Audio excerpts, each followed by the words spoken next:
All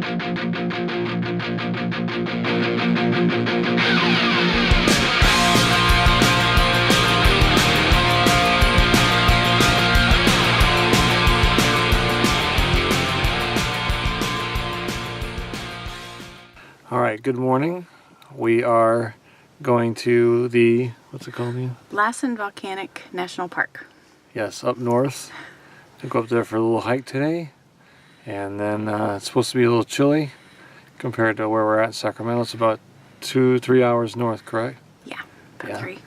Yeah, 3. So. Up in a higher elevation in the mountains. Uh-huh. All right, so we got our winter duds on in case. And we got some other stuff in the back, and then if we see something neat on the way up there, we'll video and take pictures. And then when we get up there, we'll start filming when we get on the hike. So we'll catch you when we get up there. All right. And today is March 21st, 2015, Saturday. Okay, we're at our first stop of our trip today. And this is at Vista Point, past Chico, California. Again, it's March 21st, 2015. As you see above the mountain there, you can see the snow caps. Yeah, very nice. It's about 59 degrees out here right now. It feels great. So we're gonna head on up to our next destination. All right, we're at Lassen National Volcanic Park, right outside of it actually. And as you can see, there's snow here, and it's 46 degrees according to our handy dandy temperature gauge on the car. And then over here is some pretty mountains next to my pretty lady. Hello. Hello. So yeah, there's a spring, a little waterfall coming down right now. Well, yeah, this is very pretty. We're looking forward to this trip. Alright, and we're getting into the park entrance here.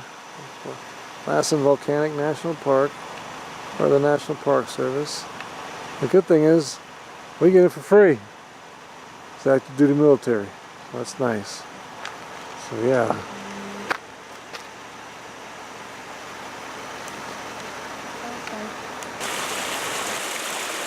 A little waterfall coming down as we enter into the gate.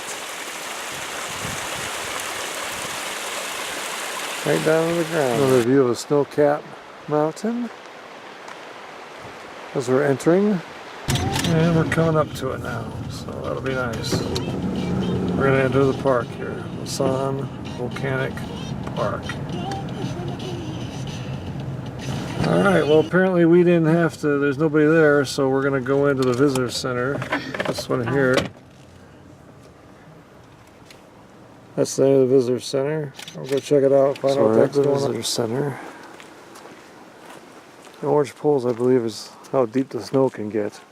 I'm thinking. What do you think, hon? Probably. Yeah. So we're going to walk up to the visitor center. Again, March 21st. Nice snow here. We don't see that too often anymore. So, yeah.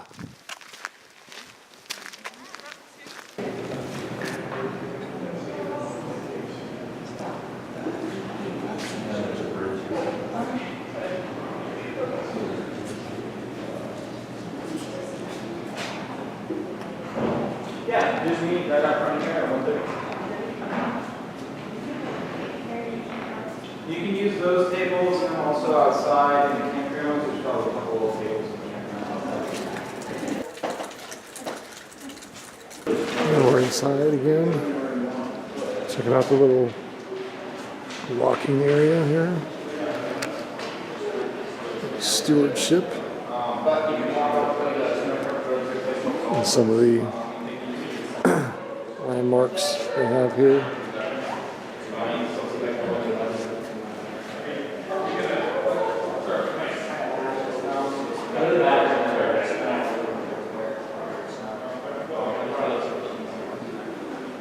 As you can see, the nice snow. Pretty high back here. And we got the Vulcan's Eye. Here's what they call this piece. Pretty neat. So we got some pictures and paintings. People that have been here previously. It looks like her name is Melissa Lockwood, who painted these. Pretty nice. Oh, yeah.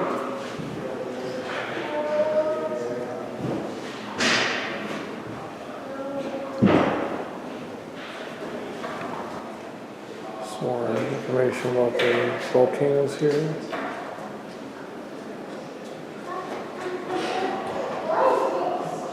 Looks like there's 4 big ones. Cinder cone, shield cone, composite cone, and plug dome.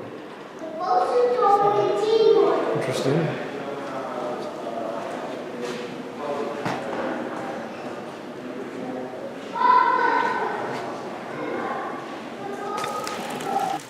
How's everyone? Good. Good. Beautiful day. Welcome to Lassen. Thank you. How many of you have never been here before? You guys are from Aaron, right? Okay, now, my name's Shannon, first of all, so welcome to Lassen. You guys have been to Lassen? No. Where are you from? Sacramento. Now. He's in the military, so we've been all over. We've Okay. just been out here for a couple years. All right, good. Now normally we'd have an actual snowshoe walk, but because we have lots of snow, and actually springtime is when we have the most accumulated snow, because it's accumulated over winter. But this has been quite a different year. We've had, the most snow we've had on the ground here is 5 to 6 feet, all season long.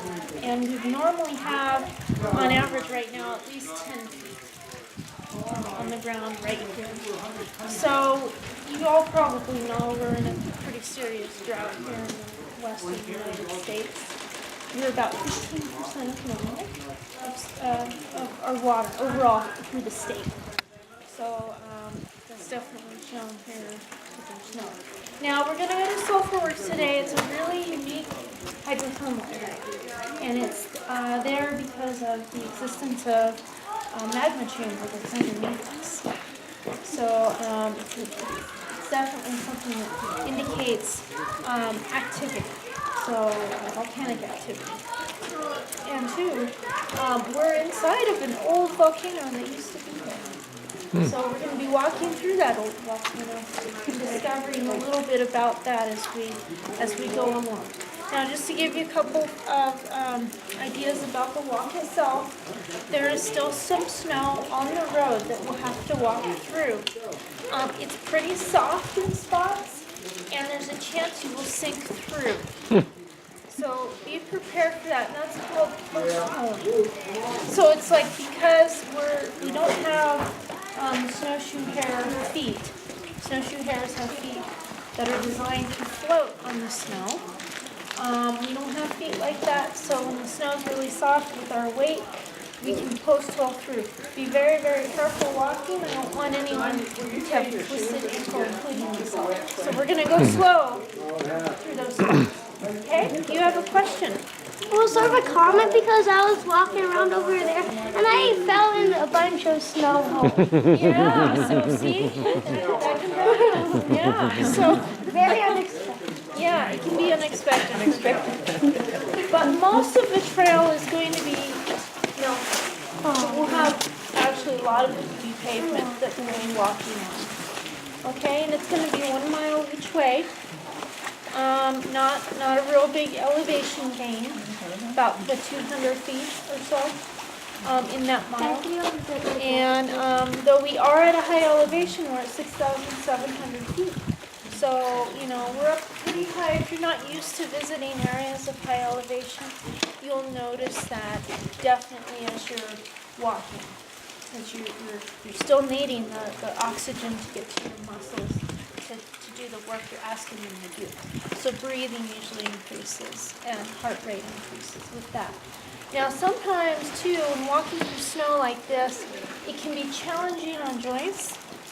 So if anyone has issues with knees, hips, or backs, typically it can be a little arduous getting through the snow. Now, since we're not using snowshoes, you guys are welcome to, you don't have to stick with me. If you feel uncomfortable, you don't want to keep going, it won't hurt my feelings if you need to turn around, okay? It really won't. Or say you want to go faster than the rest of the group. You're welcome to go faster and leave the group and walk up the road beyond us. It doesn't hurt my feelings. You can certainly meet us up there if you wanted to hang out and meet us up there. That would be fine. Okay? It'll be, we'll see, maybe about 2 hours. Okay? Okay. Any questions to this point? Okay, well, I think we'll get started.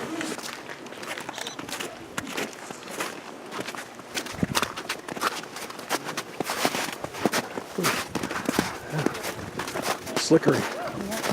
Slippery.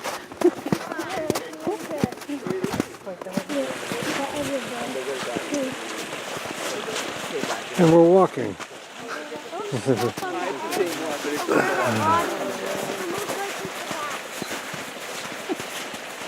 Yeah.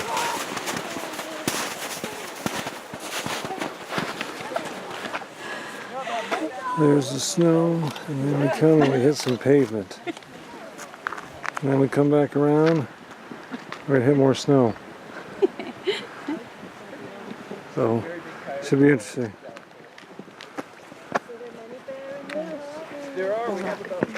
Oh yeah, big rock. Yeah.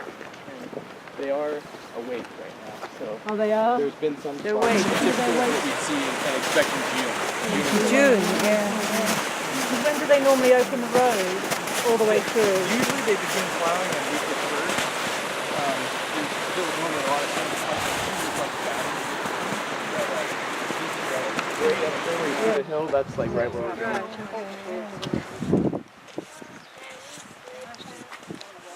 It's pretty, isn't it? Yeah. Sorry. That is pretty.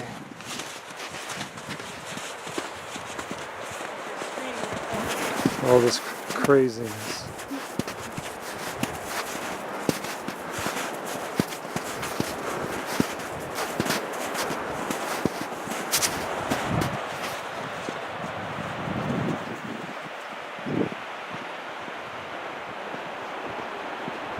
It's actually a lichen, Yeah. often mistaken as moss, because it has a mossy appearance to it. Now, the lichen, maybe in your pine cone, might be squishy. Sure. And that's because it's made of fungus and algae. That's what lichens are. There's a symbiotic relationship between fungus and algae. So the fungus is the structure of it, okay? Gives it the support. The algae provides the sustenance for the plant. Now you'll see it mostly on trees, but it blows off and falls on the ground. But if you take a look around, there's on that tall tree, there's a whole bunch of it on the trunk. It's not harming the tree at all. It's just using the bark as an anchor to derive its nutrients from. Now, where in the heck is this getting its nutrients from? Any guesses? Yeah. Yeah, from the air. So it's going to take in nutrients when it's moist, okay, more than when it's dry. So in summertime, when the air is really dry, it's really in a state of dormancy. Now, like all lichens, it grows very, very slow. So imagine, a millimeter to a centimeter, like that, every year, on average, okay? So you take a big chunk of it that you see, and you can imagine how old that piece of lichen is, and then maybe imagine how old that tree is too.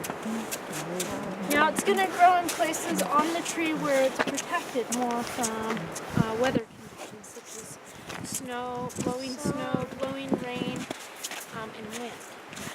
Now it likes the sun. It's okay with the sun. It actually photosynthesizes,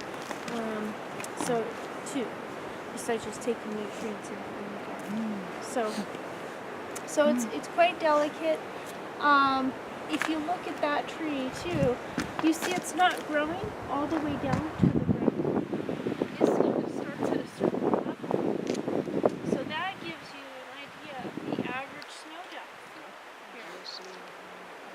Because it just really isn't going to hold on if it's always covered with snow around the trunk. And then I can live under the snow and still survive. Not very well. No. Not very well. Yeah. So Mm. actually the snow and blowing wind and rain will scrub it off. It won't really have a chance to grow very well. So it's neat too because not only is it pretty and adds color and texture to the forest, but it gives an indication of how good the air quality is. So if you've got a bunch of pollutants in the air, heavy metals, it will absorb that as well as nutrients. So certain if you've got pollutants in the air. So the park does air quality tests. They'll take a sample of the air and send it down for analyzation. And we're still in a class 1 airshed. There's actually classes. So this is pretty much the purest air you can find. So while you're here at Lassen, I encourage you all to take lots of deep breaths. There you go. All right. Whatever else came down over the winter. They damage the road as well. Yeah. That's beautiful. Very nice. Is that also where young men in eternity have a bigger service? No.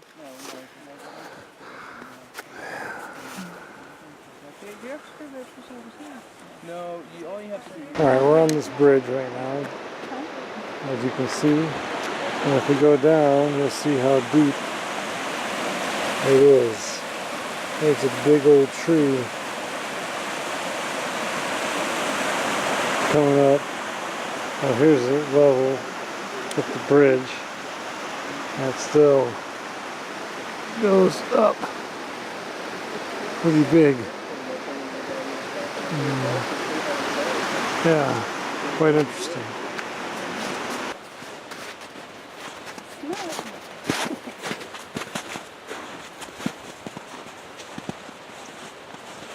Steam coming out of there. You can see the steam's coming out here now. And the sulfur, can't you, hun? Hun? Huh? Smell the sulfur? Yeah. Some more up here. Yeah. Yeah, you can definitely smell her. Yeah. Danger. That's very beautiful here. Danger. Hide it in the van. Maybe avoid the off-trail travel has resulted in severe injury. Unlawful. Yeah, so be careful. Get in trouble. Look at that. Hold the trigger and pull the trees. 82 degrees Celsius. 82 degrees Celsius. 45 to lower. How much Fahrenheit? Which that button?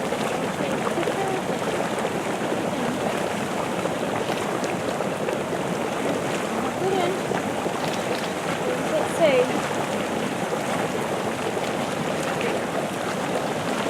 It'll shift a little. What does it say mostly? 180 something. 100. Around there. 181.5. Ooh, it's warm. Now, water boils at a temperature of 212 degrees Fahrenheit. So that's Sea the level. building. The boilers. Now at this elevation, water boils at 194 Is that mud or water? degrees. So it's not quite almost.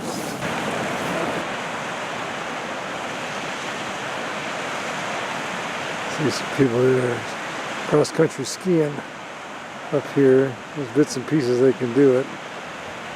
So that's pretty neat. It's so beautiful up here. But, yeah, can't beat it. Okay?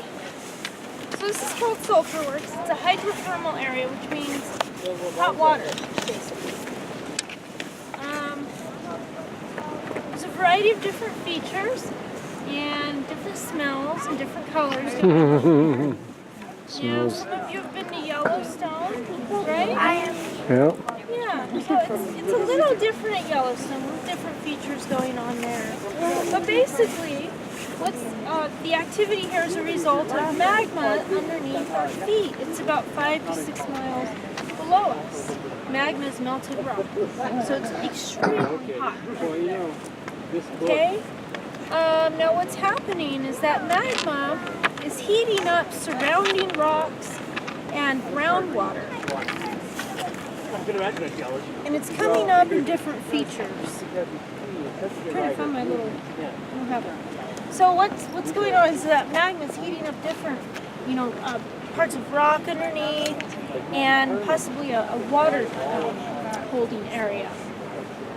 And so that hot magma or rock is superheating that water. So what happens when you put water on the stovetop under pressure? What does it start to do? Yeah, it boils. Eventually it's going to boil and it's going to turn into steam. That's what we see here. So that water underneath is under a lot of pressure and heat.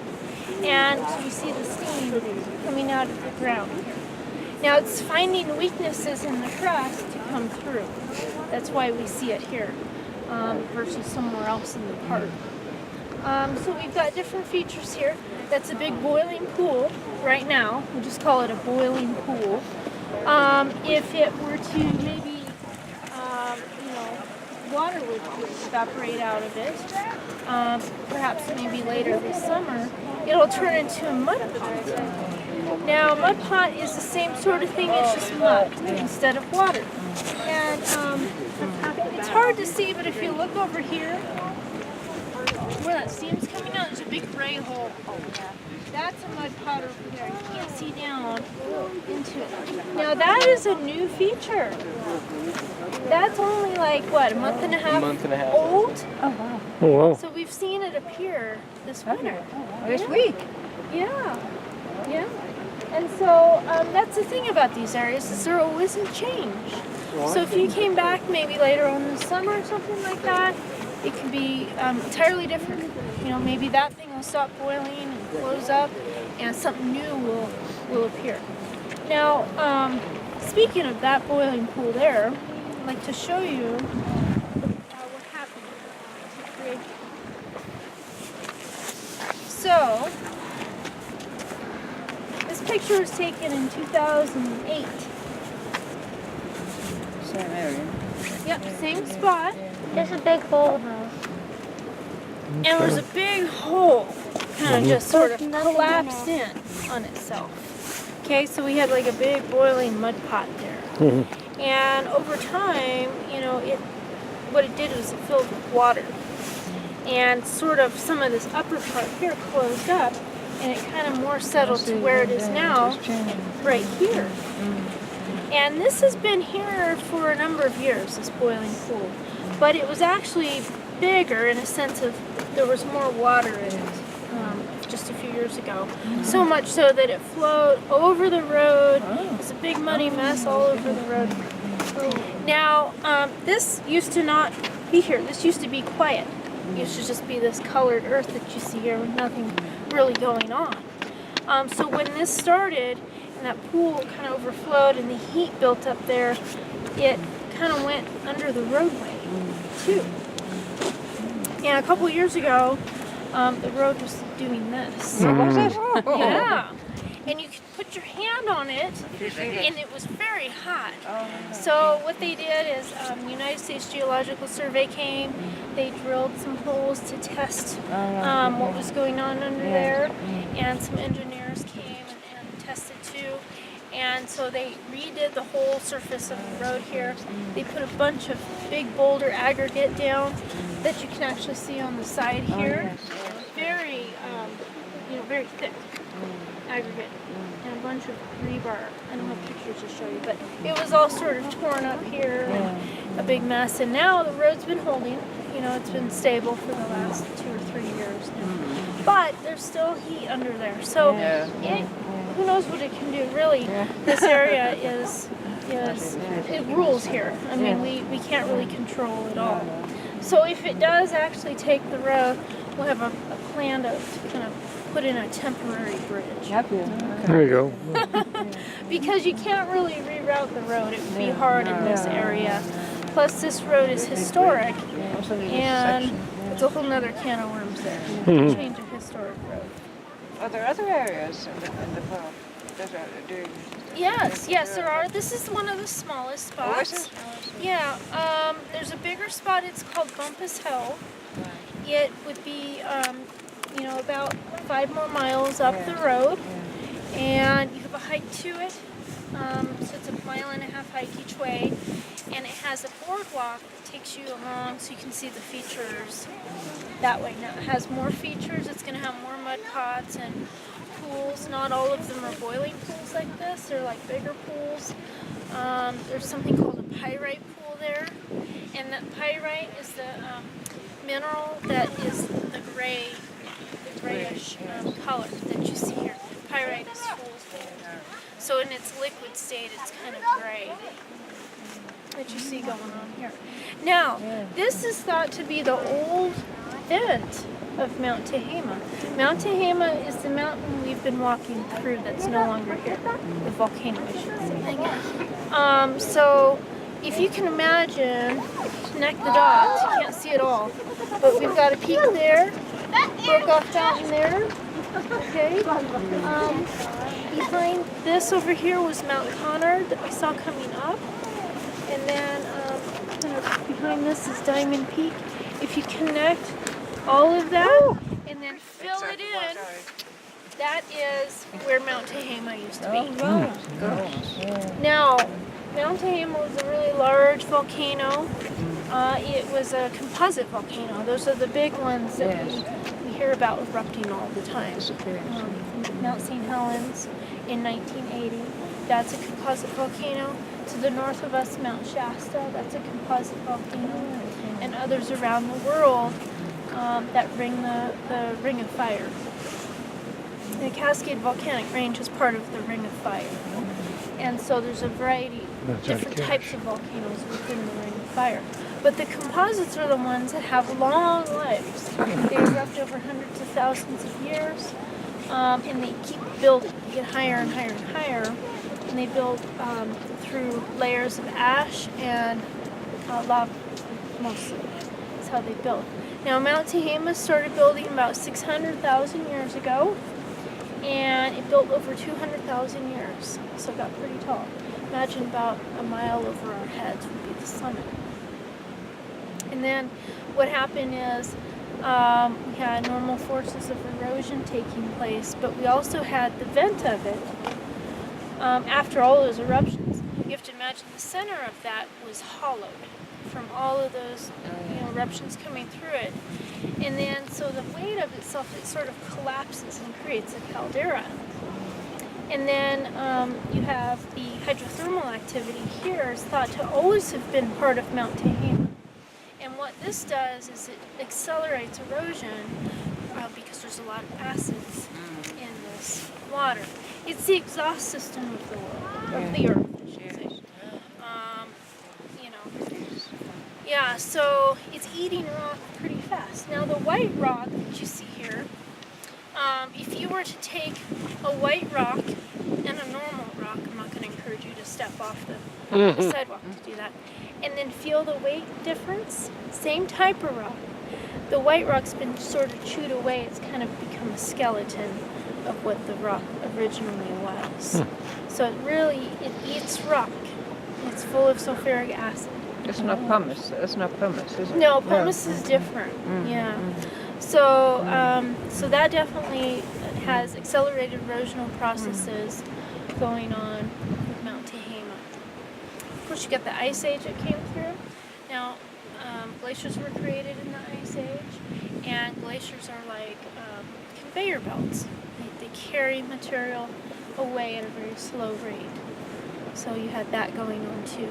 So now Mount Tehama has washed down into our streams and down into the Sacramento River and the other larger rivers, eventually down into the San Francisco Bay. So Mount Tame is the bottom of San Francisco Bay. And that's just this little, example of a rock cycle. All right. So that's what happened in Mount Tame. All right. There's some rocks coming down the hill here. We'll clean that up and it clears the road here. So pretty neat. Very, very pretty. Yeah. Had a good day today, huh? Nice. Yeah. All right, we made it back. So we had a good time. We Yeah. did. Yeah. Wet feet, but it's okay. Yeah, wet feet on there. Yeah, but that's okay. We had a good time, so we're gonna get changed a little bit and then head back home. So, all right, we'll probably be back up here in a couple months. Hopefully, with Brady or my mom, one or the other, I'll see. determined. So, all right.